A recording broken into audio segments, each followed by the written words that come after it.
Let's start in West Africa, where the convener of the National Peace Committee, Bishop Matthew Kukah, has urged the Independent National Electoral Commission, INEC, not to complain about insufficient funds ahead of the November 11 off-cycle elections.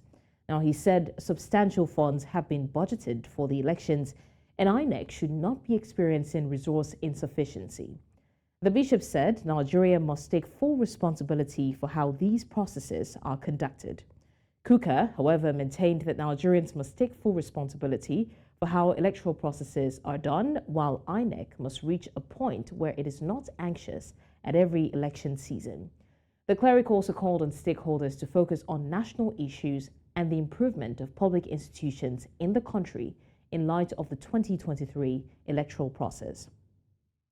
And now Bukola Idowu, the team lead Kimpact Development Initiative, joins me live to further discuss this. Thank you so much, Bukola, for joining me.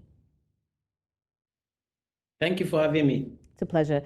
Now, Bukola, how exactly do you think the responsibility of conducting fair and transparent electoral processes should be shared between the government, the electoral commissions like the INEC, and the general public as well?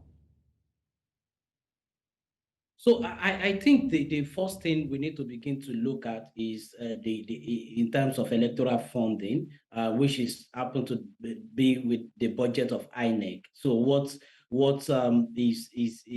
is the government doing around that? That is number one, because you cannot staff INEC of funding and then expect a credible election. Secondly, on the part of the government, we need to begin to look into appointment into INEC.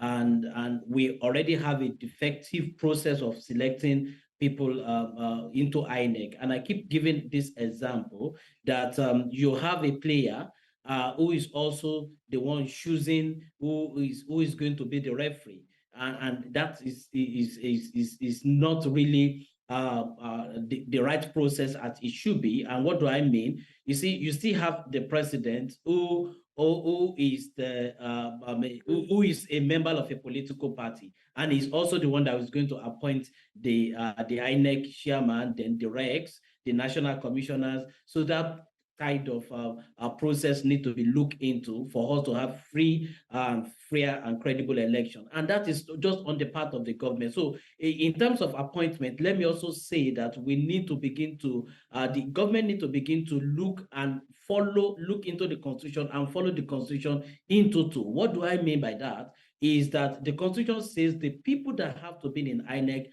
have to be a non-partisan in nature. And then when you now begin to appoint people that have partisan lineage to a political party into INEC, then you are not likely going to have a free, fair, and election. Don't forget, it is one thing to have free, fair, and election that you, INEC, think they have conducted. It is another thing in terms of the perception of the people to also think that the election is free, fair, and credible, because election is all about perception. Quite all right. Then on the part of the citizen, it's all about participation. We need to participate. We need to come out, vote, and also be interested in the process. Now, when the lawmakers are having public hearing, what do we need to see? Citizens need to participate to make input into the Electoral Act. Because as it is, if you leave it for them, and then they are going to make laws that favor them, and at the end of the day, you find out that the law just favors them, and then it doesn't enhance free, fair, and credible election. And on the part of the civil society, I think we are doing a lot. They are doing a lot, and they only need to step it up.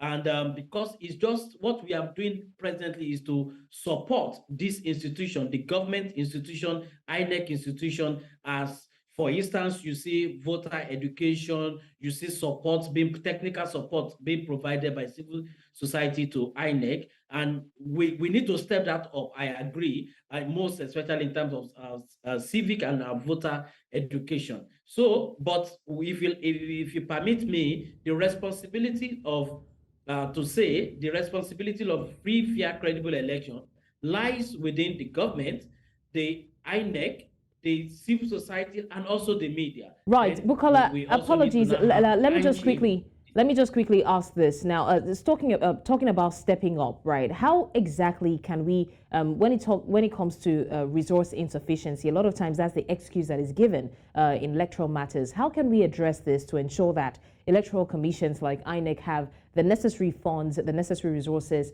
at their disposal to carry out their duties effectively? So that has to now do with the full independence of INEC. And I think the I in INEC should not just be an alphabet, it should just have the spirit. That I should carry that spirit of independence. So what do I mean by that? So as it is today, do we have INEC funding when it is not election time to be on first line charge, and that has to be done. And again, of course, what we keep having in the past is that, in fact, you don't even have INEC budget attended to or giving them their funding maybe 3 months to the election, and that have always been causing logistical challenge in the past. However, the new Electoral Act has also said 1 year ahead of the election, the fund INEC will require should be released. And that is the basis at which Bishop Kukah was talking about. You don't have to complain that you don't have election, because now what you have, the Constitution says, the Electoral Act talks about INEC fund to be released ahead of time, and which INEC, I believe they have gotten, because they have not come out to say, look, we don't have money. So what it needs to do, even if you look at 2023 election, where we have scarcity of cash, you remember we have scarcity of cash, then prior to that 2023 election, INEC had to get priority access to cash from the CBN. So I think what we have presently is working in terms of releasing funds to INEC on the first line charge. But the only issue I have is when the politicians now begin to cut their budget. So if, for instance, if they said they need 1 billion to conduct an election, the House can come back and call to 500 million, which in essence will affect INEC preparation.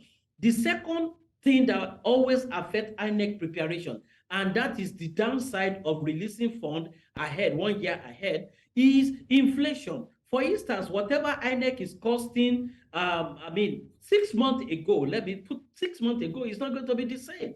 Now, now the price will have gone up, because you know the level at which our inflation is galloping. So these are the few issues that affect INEC. However, we still need to make do with what we have, and at the same time improve the process. All right, Bukola Idowu, team lead, Kimpact Development Initiative. Thank you so much for joining us on the news at this hour. Thank you for having me.